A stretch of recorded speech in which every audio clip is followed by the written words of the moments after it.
Hello! Thought I would do something a little bit different and do a book review today. This is probably going to become something more of a staple on my channel because I've been reading some really good books lately and I really want to talk about them and share them with people. So for today I'm doing a little bit of a weird thing by talking about something that's not fiction. I'm going non-fiction to start with Paul Strathern's The Medicis. This is a fantastic historical account of the Italian family, the Medicis. And as you can see by the book cover, the full title, of course, is The Medici, Power, Money, and Ambition in the Italian Renaissance. So Strathern does a fantastic job because this book, while it is centered, of course, around the Medici family, it is not purely a book about the Medicis. It is, in fact, a book about the city of Florence, about the Italian Renaissance, and about the Medici family, and all of those people connected to them. So Strathern does a fantastic job because what he actually does is he goes through the historical family throughout its lineage, and the Medici family is something like 2.5 centuries long. And he follows the family through from sort of their lower position as moneylenders in Florence to they're becoming a leading family in Florence, getting kicked out, and then everything that occurs after that point. Because originally, while they were in Florence, they were just the Medici family in Florence. And they had some power there. But the really interesting parts really were when the family was forced out of Florence by the population, and then we start seeing them sort of spread out and focus on gaining some power and reputation in other parts of Europe. Pardon the cat. I don't know why she hasn't settled down. So, starting, like I said, with the city of Florence, Strathern is very careful to recognize that historical books can be very dry and boring because it is a lot of names and dates and things like that. And he avoids it spectacularly. This is one of the few historical books, while I love reading them, that I sat down and just wanted to devour. It is very well written, and it comes across really well in talking about lives in history, in the fact that they were lives and history and had interesting stories and interesting connections. So to actually start the text, he skips about 3 generations of the major Medicis in. There were certainly generations before that he mentions. And he talks about an attempted assassination of the leader of the Medicis and the successful assassination of his younger brother. And from, just from the get-go, going for the assassination attempt, you suddenly realize exactly what was at stake with this family, and just how sort of a history they actually had. Then he's able to calm down and come back and again start from more of the beginning, with the fact that they're moneylenders and how they got up to the point where we did have this assassination attempt, and then beyond that point.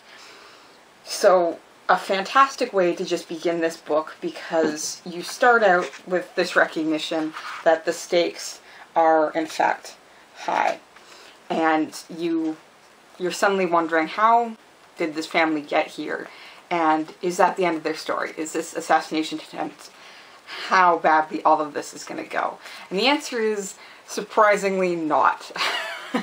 That assassination attempt actually happens about midpoint through the story, even before that point.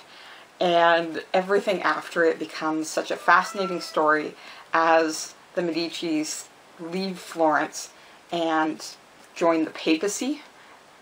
Strathern does cover the 2 Medicis who were in fact popes.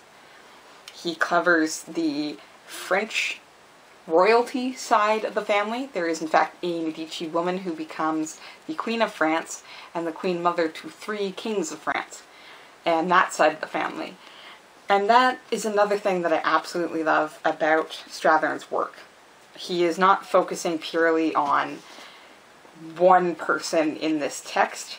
nor is he focusing purely on the male part of the Medici family. He mentions the women. If there were significant marriages, he mentions them. If they had significant roles, like Catherine de Medici, who became Queen of France and helped rule while her sons were kings. It's lovely to see, because it's not purely male history. It is this recognition that the women of the family did play important roles. And it doesn't just mention them in relation to their male counterparts. If the women were particularly predominant patrons, that's mentioned. The two women that married into the French royal family are mentioned for how they developed the French court by bringing Italian food in, and Italian artists in, and things like that. So the Medici ends up starting sort of in Florence, and we just see how much the family spread its power base, not just through their banking system, but through the people that they end up sort of sending out. Now, Strathern does, for the most part, follow the main line of the Medicis, but he certainly mentions the lesser lines, especially towards the end, where they start becoming more predominant in the Medici family, simply because the main line starts dying out. And he paints all of this with just absolute aplomb with how much information is actually being given to you, without it seeming like a list of this happened, and then this happened, and then this happened. So he is sure to find the story of the family and bring the story to the forefront, while also talking about real people. The other thing I absolutely love is, I mentioned before that this is a story of the Italian Renaissance. There were a lot of artists and scientists that were actually connected to the Medici family. Everything from the four Italian Renaissance artists that you probably know because they are Ninja Turtles: Donatello, Leonardo da Vinci, Raphael, and Michelangelo. I always lose one of them. Were all actually patroned by the Medici family. And notably, Raphael was patroned by the popes of the Medici family. So what actually you get in this story is a story of a family that affected so many other people, and you get their stories as well. Certainly not as in-depth as the Medicis, but they are linked to the point where you need to know more about all of these other people and what actually occurred with them, simply because they were hired by the Medicis. Some of the artists were actually housed by the Medicis and grew up with certain generations of children in the Medici household, and moments like that, where they are so linked with this family that you can't mention the Medici story without talking about these people more significantly. And Strathern makes sure to do that. He doesn't just sort of mention, oh yeah, and they hired Donatello to do this David statue. Like, that's not how it's generally done. It is a discussion of quirky family memories, stories that passed around.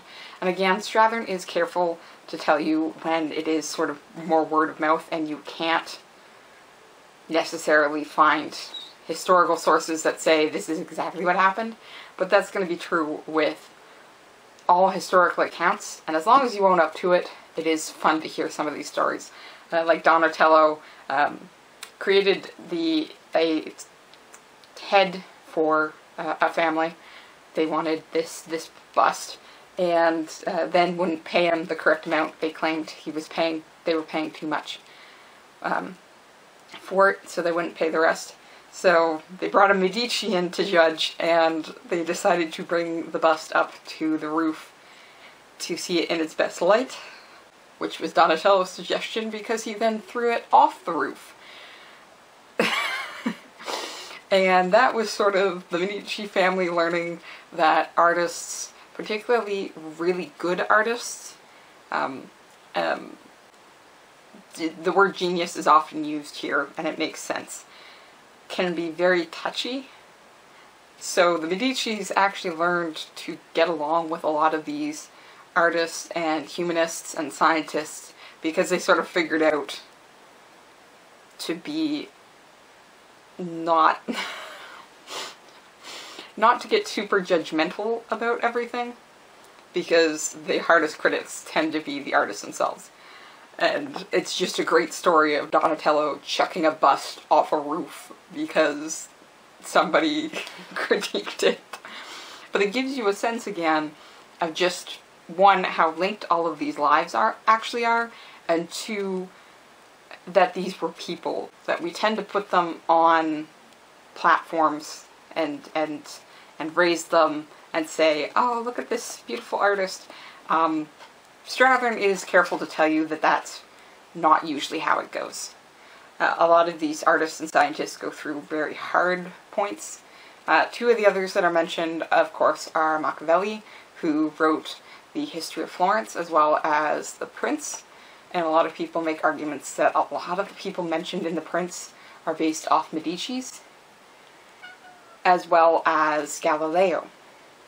And both of those stories don't end well, because there are issues with royalty and with religion that ends up with these people sort of dying in poverty. Galileo was under house arrest, and it took another 350 years before they actually pardoned Galileo for saying that, you know, the Earth's not the center of the universe, and the universe isn't perfectly round. She hates when I talk to the camera, but it's such a good book. So the book isn't trying to idolize any of these people. The Medicis themselves, it is a question of how good they were, what they actually achieved, especially as rulers of Florence. There's a couple of times where they're kicked out because they are judged to be tyrants. Florence was supposed to be a republic, and there were several points that the Medici family sort of came in and just became the de facto ruling family of the Medicis. And a couple of times that Florence literally kicked them out. In fact, Leo X is the first Medici pope, and he directly is kicked out of Florence along with his older brother, who was the de facto ruler of Florence. And the Pope, so Leo X and Pope Clement VII were the two Medici popes. So, as always, there is this lovely centerfold with the color plates. And so we get the papacy side of the Medicis, which again, Strathern is nowhere near idolizing these people. He speaks to them about their positives and their negatives. In fact, Pope Leo X was in fact the Pope that was the Pope when Martin Luther split from the Church and the Protestant split formed. And 2 popes later, there was like a pope for like 2 years in the middle, is our second Medici Pope, Clement VII, who was in fact Pope when Rome got sacked and when Henry VIII split from the Church to create the Anglican Church. So it is in fact 2 Medici popes, the only 2 Medici popes, who were in power when, like, everything went wrong for the Church. So none of these guys, for the most part, are touted as particularly good people. But Strathern very carefully walks this tightrope and discusses the good parts and the bad parts. The Medicis as a whole were patrons to a lot of people. A lot of art and science happened because the Medicis had money and were willing to give that money to artists.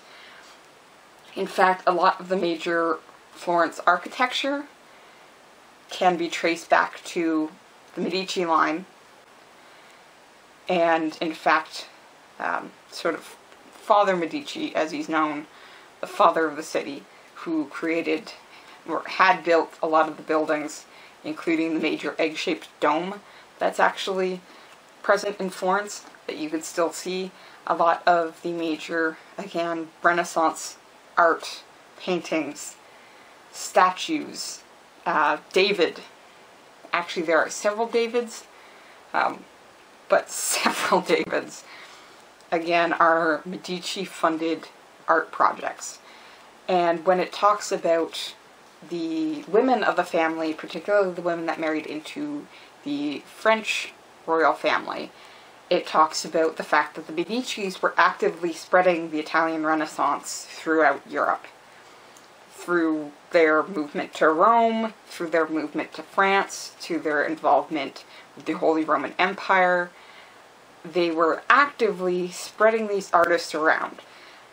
Now, oftentimes it was because the artists sort of annoyed somebody in Florence, so the Medicis would be like, hey, you important person in Rome, this artist is really good.